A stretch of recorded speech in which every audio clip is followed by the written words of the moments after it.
भारत एक आर्थिक महाशक्ति, दुनिया की सबसे बड़ी इकोनॉमीज में से एक। पर इन बड़े बड़े आंकड़ों का उन करोड़ों लोगों के लिए असल में क्या मतलब है जो यहाँ रहते हैं? आज हम इसी दिलचस्प पहेली को सुलझाएंगे। भारत की विशाल अर्थव्यवस्था और एक आम नागरिक की रोजमर्रा की हकीकत के बीच का गहरा विरोधाभास। अंतर्राष्ट्रीय मुद्रा कोष यानी आईएमएफ के हिसाब से भारत नॉमिनल जीडीपी के लिहाज से दुनिया की छठी सबसे बड़ी अर्थव्यवस्था है। जी हाँ, 6th लार्जेस्ट। ये एक बहुत ही प्रभावशाली आंकड़ा है जो दुनिया के मंच पर भारत की आर्थिक ताकत को दिखाता है। पर ये जो अरबों खरबों डॉलर की इकोनॉमी है, ये एक आम इंसान की जिंदगी को कितना बदलती है। क्योंकि देखिए, जैसे ही हम देश की कुल दौलत से हटकर एक एक व्यक्ति की कमाई पर आते हैं ना, पूरे कहानी पलट जाती है। और यहीं पर वो विरोधाभास खुलकर सामने आता है। ह्यूमन डेवलपमेंट इंडेक्स में जो शिक्षा, स्वास्थ्य और रहन सहन जैसे पैमानों को नापता है, भारत 193 देशों में 134वें नंबर पर है। सोचिए, एक तरफ छठी सबसे बड़ी इकोनॉमी और दूसरी तरफ 134वां रैंक। ये रैंक देश की कुल दौलत और लोगों की असल भलाई के बीच एक बहुत बड़ी खाई को दिखाता है। तो आज की इस पड़ताल में हम इन कुछ जरूरी सवालों के जवाब ढूंढेंगे, जैसे कि ये विरोधाभास आखिर है क्या, आंकड़े क्या कहानी बताते हैं, चीन से तुलना में हम कहाँ हैं, मानव पूंजी का अंतर क्यों मायने रखता है, और सबसे जरूरी, आगे का रास्ता क्या हो सकता है। तो चलिए सबसे पहले इसी पहेली को सुलझाने की कोशिश करते हैं कि आखिर ऐसा कैसे हो सकता है कि इतनी बड़ी इकोनॉमी होने के बावजूद लोगों का जीवन स्तर वैसा क्यों नहीं है जैसा होना चाहिए। इसे समझने के लिए एक छोटा सा कॉन्सेप्ट समझना जरूरी है, प्रति व्यक्ति आय। अब इसे ऐसे समझिए, मान लीजिए देश की पूरी जीडीपी एक बहुत बड़ा सा केक है। तो प्रति व्यक्ति आय का मतलब है कि अगर ये केक देश के हर नागरिक में बराबर बराबर बांटा जाए तो हर किसी के हिस्से में कितना बड़ा टुकड़ा आएगा। और अब इस स्लाइड को देखिए, भारत का ये जो आर्थिक केक है, मतलब कुल जीडीपी, वो सच में बहुत बड़ा है, करीब करीब $2.7 ट्रिलियन का। लेकिन जब इस विशाल केक को हमारे 140 करोड़ से ज्यादा की आबादी में बांटा जाता है तो हर व्यक्ति का औसत हिस्सा घटकर सिर्फ $1,947 के आसपास रह जाता है। तो सवाल उठता है कि ये इतना बड़ा गैप क्यों है? इसके पीछे कुछ ठोस कारण हैं। सबसे पहला तो है हमारी बहुत बड़ी आबादी, जो उस केक के हर टुकड़े को छोटा कर देती है।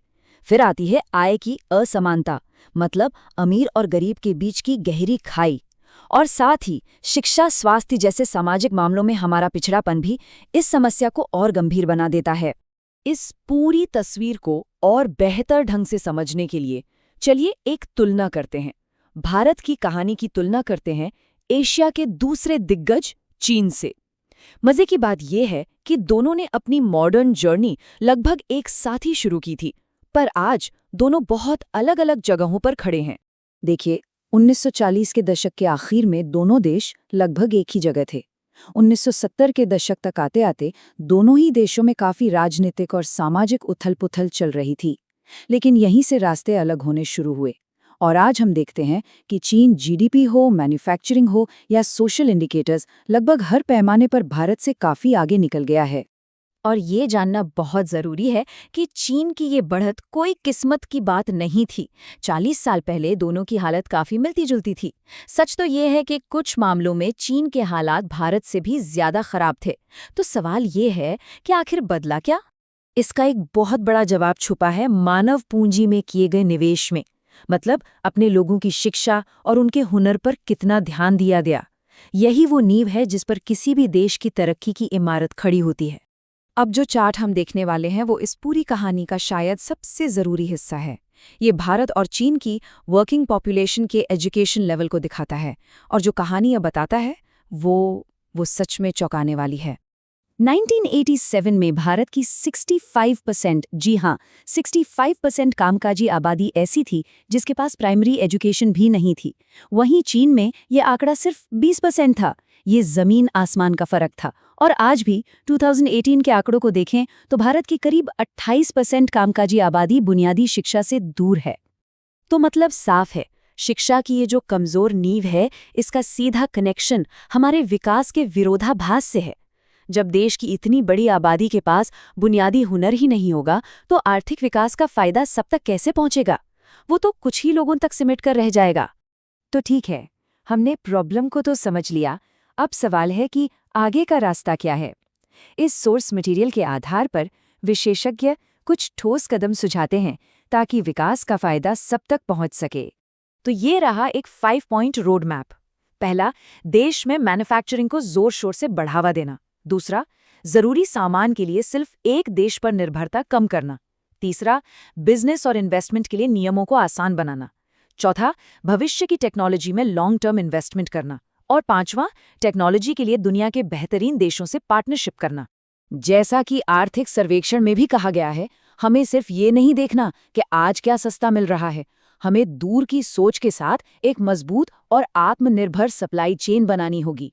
ये एक रणनीतिक निवेश है जिसका फायदा देश को लंबे समय तक मिलेगा। पर आखिर में हम इसी एक बड़े सवाल पर आकर रुकते हैं। भारत के पास एक विशाल आर्थिक इंजन है, इसमें कोई शक नहीं, पर असली चुनौती इस इंजन की ताकत को देश के हर एक नागरिक तक पहुंचाने की है।